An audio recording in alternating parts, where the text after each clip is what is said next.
Bonjour à tous et bienvenue pour cette toute nouvelle vidéo, vous êtes sur le coin de Jarod et comme d'habitude aujourd'hui on parle des sorties SVOD du jour.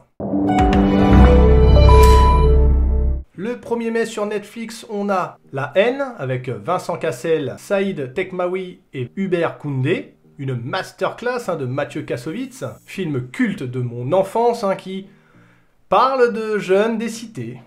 Hippocrate avec Reda Kateb, Vincent Lacoste et Louise Bourgoin, l'histoire d'une jeune interne promue à un brillant avenir en tant que médecin, mais qui va vite s'apercevoir que la pratique est beaucoup plus rude que la théorie. Transformers, The Last King avec Mark Wahlberg, Isabella Moner et Anthony Hopkins, le tout dernier film de la saga Transformers, Bon, on va dire que c'est pas le meilleur non plus, mais bon, c'est toujours ça. Hard to Kill avec Steven Seagal et Kelly LeBrock. Si vous n'avez jamais vu un film avec Steven Seagal, c'est le moment. Harpo, la saison 1, une série animée sur un robot construit pour tuer qui va se retrouver reprogrammé pour faire le bien. Et du coup, ce petit robot finalement va se faire plus harceler qu'autre chose.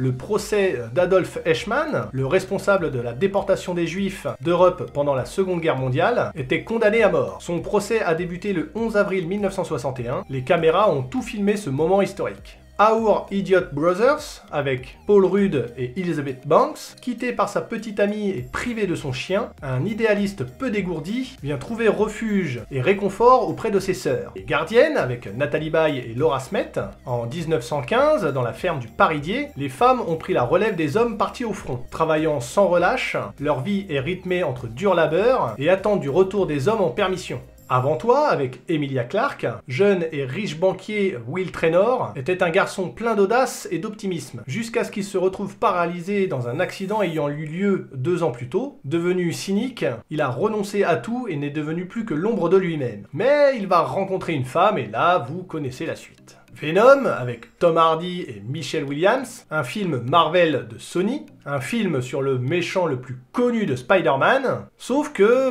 dans ce film, il n'y a pas Spider-Man. Pachamama, lors de la cérémonie en honneur de la Pachamama, la Huaca, totem protecteur du village, est dérobée par les Incas. Tepulpai et Maïra, 2 jeunes indiens, se lancent dans un voyage périlleux à la rencontre de l'empereur des Incas. Le Guépard, avec Alain Delon et Claudia Cardinal, en 1860, tandis que la Sicile est submergée par les bouleversements de Gabi Bardi et ses chemises rouges, le prince Salima se rend avec toute sa famille dans sa résidence de Dona Fugata, prévoyant le déclin de l'aristocratie. Le choc des titans, avec Sam Worthington et Liam Neeson, la dernière bataille pour le pouvoir met en scène les hommes contre des rois et des rois contre des dieux, mais cette guerre entre les dieux eux-mêmes peut détruire toute la planète. Sur Prime Video, on a Détective Conan, la saison 2, un animé japonais sur les enquêtes du détective Conan. New Amsterdam, saison 1 et 2, avec Ryan Eagold et Jeannette Montgomery, une série hospitalière à la Grey's Anatomy. Wonder Woman avec Gal Gadot et Chris Pine, la super-héroïne du DC Comics. Est-il vraiment nécessaire de la présenter? Je ne pense pas, mais en tout cas, ce premier opus, car oui, il y en a eu 2, on le compte quand même, Wonder Woman 84, mais bon, il est là. Ce film est pour moi un des meilleurs du DCEU, même si la fin, c'est vraiment pas au niveau quand même. Batman Begins avec Christian Bale et Liam Neeson, le premier volet de la trilogie Nolan, sur le Chevalier Noir de Gotham. Pour beaucoup, celui-ci est l'un des meilleurs de la trilogie. Je reste quand même sur The Dark Knight, mon préféré personnellement, mais en tout cas c'est clair que c'est un bon film d'intro pour le personnage.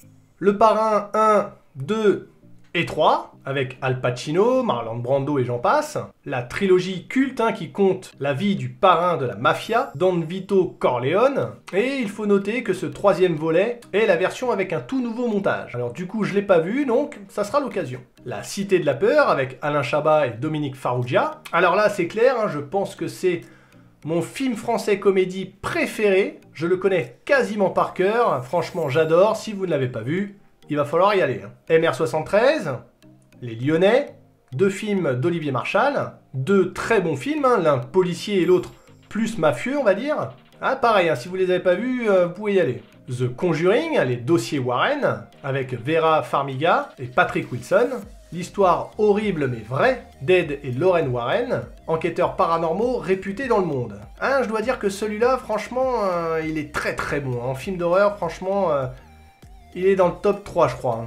Les Affranchis avec Robert De Niro, Ray Liotta ou Joe Pesci. Dans les années 50 à Brooklyn, le jeune Henry Hill a l'occasion de réaliser son rêve, devenir gangster, lorsqu'un caïd l'intègre dans sa bande. C'est alors qu'il va faire la rencontre de James et Tommy, deux truands d'une rare brutalité. Avant toi, avec Emilia Clarke, oui, le même que sur Netflix. Waldo, détective privé, avec Mel Gibson, et Morena Baccarin. Charlie Waldo s'est fait virer de la police. Depuis, il mène une vie plutôt paisible. Mais sa vie solitaire s'interrompt brusquement lorsqu'il est engagé comme détective privé pour enquêter sur le meurtre de l'épouse de Alistair Pinch, une vedette d'une série télé judiciaire. Pop Rédemption, avec Jonathan Cohen et Audrey Fleuron. Depuis l'adolescence, 4 copains partagent le même amour pour le rock et ont formé un groupe de métal, les Dead Maccabées, avec lequel ils jouent chaque été dans d'improbables festivals. Telle mère, telle fille, avec Camille Cotin et Juliette Binoche. Inséparables, Avril et sa mère Mado ne peuvent pourtant pas être plus différentes. Avril, 30 ans, est mariée, salariée et organisée, à l'inverse de sa mère. Éternelle ado, insouciante et délurée, qui vit au crochet de sa fille depuis son divorce.